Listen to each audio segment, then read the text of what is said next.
That's right, everybody. It is orange and blue today. Cecil Lammy, Andrew Mason, and Bo Nix making a difference for the Denver Broncos in 2025 and beyond. Mace, you've been at everything this offseason, and we got to talk about the changes, upgrades, improvements for Bo Nix.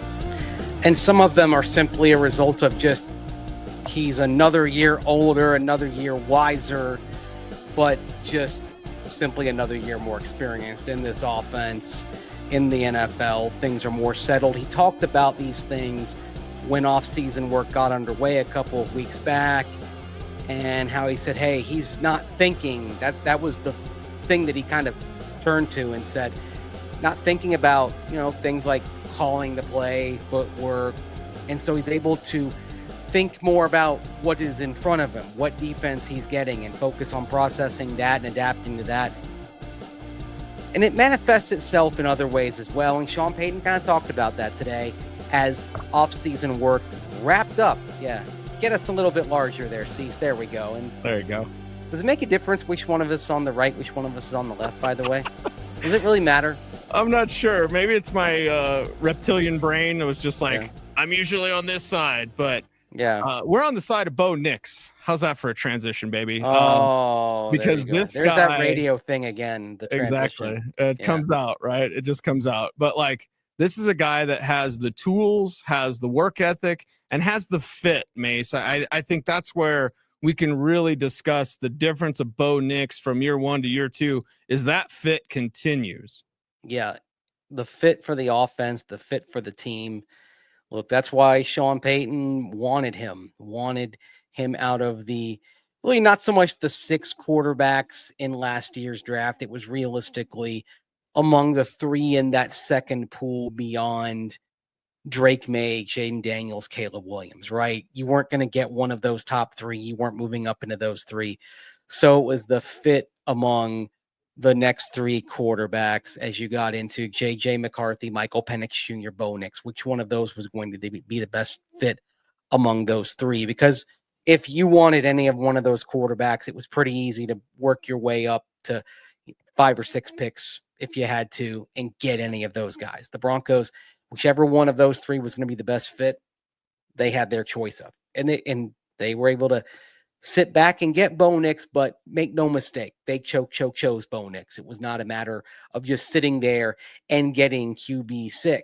It was they wanted Bo Nix among those quarterbacks. They thought he was the best fit, and here we are a year later. Everything looks very good with Bo Nix, and he's doing the things that you want him to do, and everything is starting to look smooth. Now, I'll give credit to a lot of people, a lot of analysts pre-draft who did make the Drew Brees comparison. Maybe you could say, okay, were you trying to will the whole Sean Payton, Bo Nix thing into existence by saying Drew Brees? Perhaps. But there are some things that are kind of coming into place here where you're seeing some parallels, skill set wise. It's all kind of falling into place. And now that you see things happening faster for Bo Nix, that you see him getting the play out faster, you see all the processing happening faster, the picture is becoming clearer. And as Sean Payton said today, and we're going to play that clip here, there's less pause now for Bo Nix in year 2. What does that mean? Here's Sean Payton talking about just that. Less pause, less hesitation with the play call in the huddle, less pause, less hesitation in the pocket. He's playing fast. And again, protecting the ball. He's hard to sack. He was hard to sack in college. So you're seeing him play faster with more confidence. So think about that. He was hard to sack in college as well, and now we're seeing hard to sack in the NFL. So the things that you liked about him in college, and this is where the evaluation process comes in, and you do have to project. But as the quarterback becomes more settled and comfortable in the NFL, the things that were positive attributes on the film in college then increasingly start to manifest in the NFL. So if there was a aspect of the quarterback's skill that you liked in college, as everything starts to slow down, that attribute becomes more evident. So Bo Nix didn't get sacked a lot in college and was laser sharp accurate. More accurate than basically any quarterback in college football at the time. So Sean Payton talks about very few sacks, and now we're seeing that manifest. I would also add, I'll bet you see that extreme accuracy, those ridiculous accuracy numbers that we saw, especially at Oregon, start to manifest here going forward. And maybe we start seeing Bo Nix's completion percentage north of 70%. Wouldn't all surprise me if we see a number like 72, 73% for Bo Nix this coming season.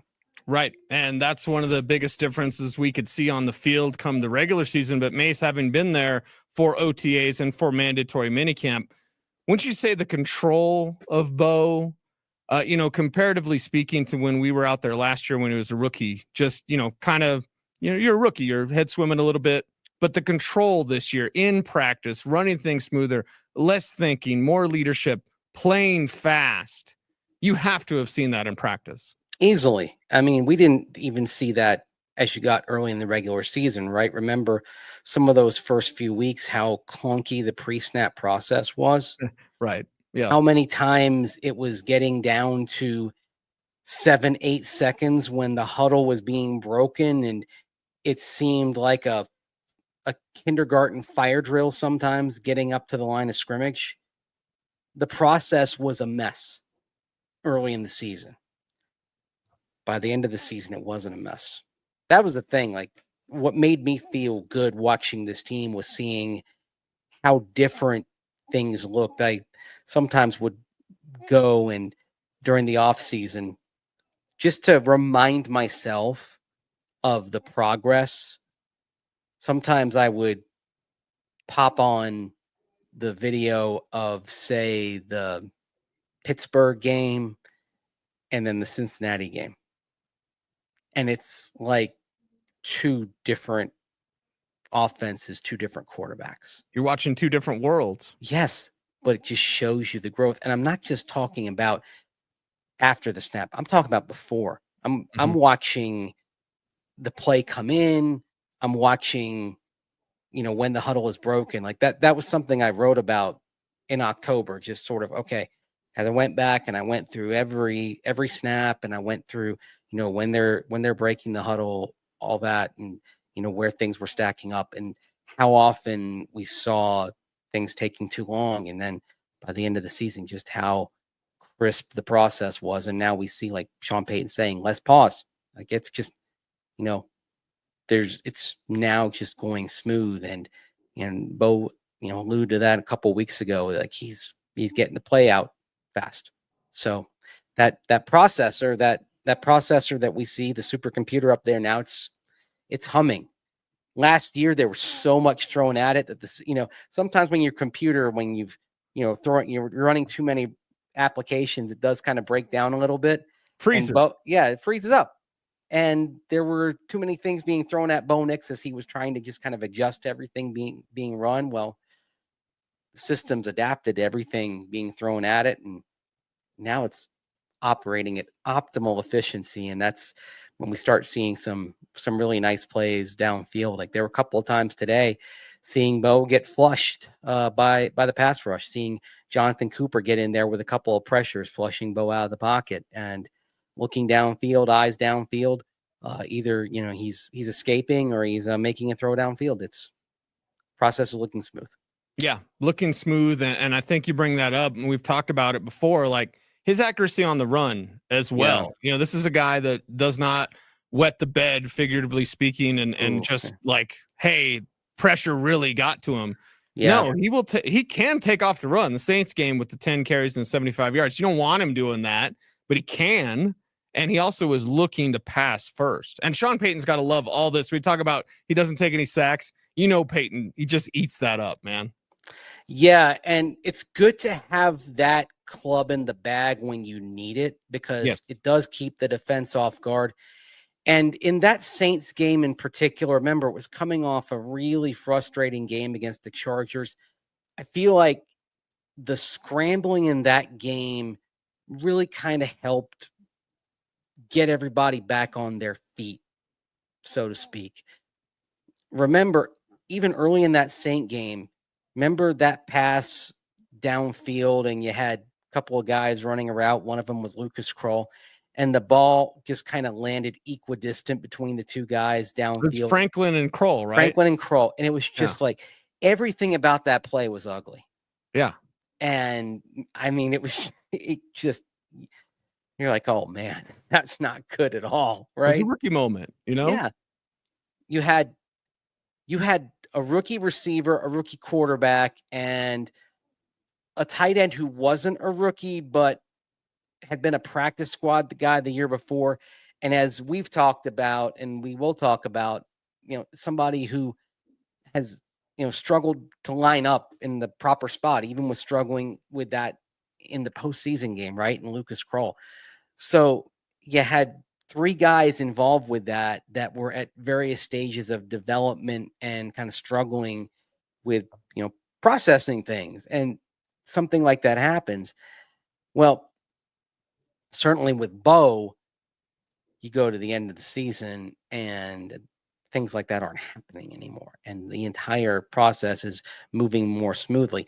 And because of that, when the quarterback has advanced to a higher level there, that means those young players, they're going to be less likely to make mistakes as well, because the quarterback's going to correct them. See, some of those things happened early because the quarterback is young as well, and he's right down there, kind of right there making the mistakes with them. Now, Bo is going to help everybody correct them. And this is part of it becoming his team. I know it's sort of a debate. Is this Bo Nix's team yet? Blah, blah, blah. Some will say no. I think it's Bo Nix's team. I truly believe this is Bo Nix's team right now, today, here, already. It's exciting. Yeah, exciting times. And one thing that you'll remember from the Peyton Manning days, you make your teammates better.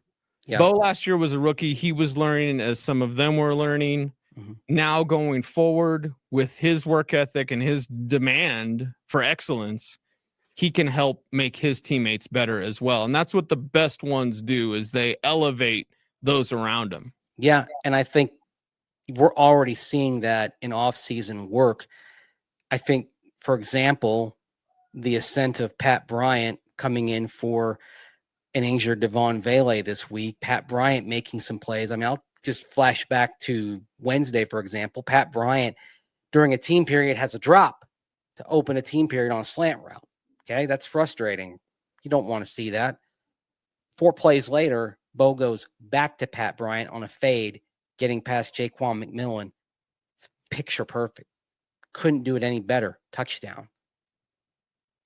So you see that. You first of all, you like him going back to Bryant so soon after the drop. Yes. But also just kind of bringing him along a little bit, trusting him, getting him going, building him up, building that cohesion. So Bo is going to elevate guys. We're seeing him elevate his old Oregon teammate, Troy Franklin, who is improving by leaps and bounds. He had a really good offseason as well. So this is another thing to watch. And it is, if we're going to make the Drew Brees comp, we're going to bring Drew Brees into the conversation again. Drew Brees made his guys better in New Orleans too. And this is the next level on Bo Nix. And this is something that'll get you excited, because if he becomes one of those quarterbacks who elevates the talent around him, it's one of those things that makes perpetual contention possible, because then if he elevates the players around him, all of a sudden you don't have to have top 10, top 12 draft picks to find elite skill players, because you have the quarterback who can take players who are, maybe second and third tier type prospects, and then he's going to make them better just because of his own skill and his own talent and his own cerebral contributions as well. It might be the start of something really, really big here. It's who he is. Yeah. It's who he is. It's who the Broncos need him to be. And they've got the right fit between Sean Payton and Bo Nix. It is Orange and Blue today. Cecil Lammy, Andrew Mason, and Mase. Before we're out of here, how can folks continue to fit with us on YouTube? Like, comment, share, subscribe, hit that notification bell so that you never miss a vid. That's right. He's Andrew Mason. You follow him on all the socials at Mase Denver. I'm at Cecil Lammy saying OBT's BFD. Thanks for watching. Stay tuned and stay frosty.